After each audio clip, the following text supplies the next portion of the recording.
G'day mate, it's Joel.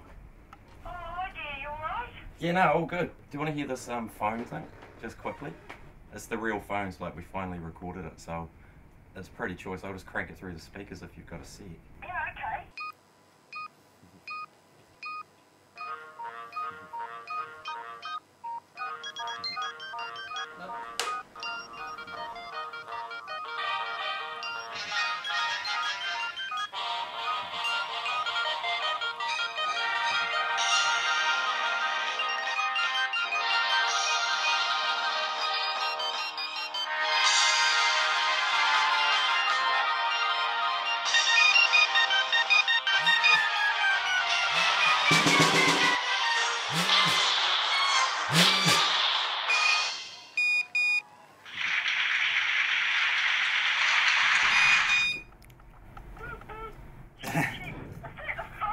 Yeah, that's all from ringtones on 1,000 phones on the wall. It's pretty insane.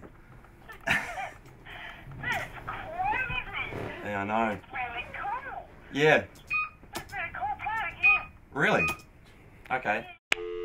This was a sort of massive undertaking, getting 1,000 phones with 1,000 SIM cards and 1,000 numbers that worked to make this song and light show come together. So Myron is the network programmer from Vodafone, who's amazing, and I think we wouldn't have been able to get where we are without him. I did a search on the interweb the other night, and I couldn't find anybody who's done anything similar to this before. We're trying to submit, I guess, about 2,000 text messages to a really small geographical area inside 40 seconds, which is difficult and complex stuff.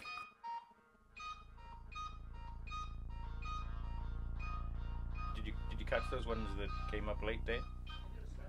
The light show that we've got has been designed calls for 150 messages a second, which is a lot of messages, more than we advised in the first place. Our expected throughput is 30 to 40 messages a second, which is probably manageable. So, you know, they're right to try and push the limits a little bit, I think. The network, it's designed to do one thing, and we're constantly trying to push it and ask him to do other things with it. You know, there's a lot of traffic on the network, especially at specific times during the day, so we found out that the optimum time to shoot is between 1 and 6 in the morning, and so that's when there should be the least amount of traffic.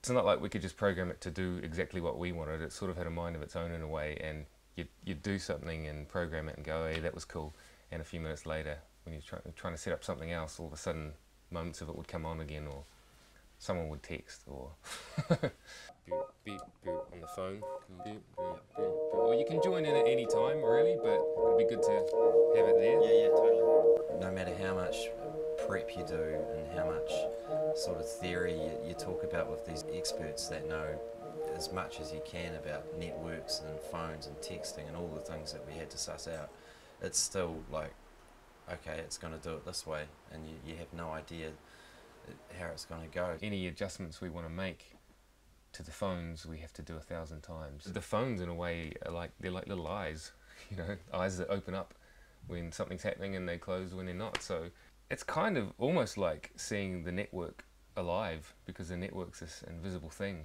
So it's really like we've taken a chunk of the network and set it up. The final result,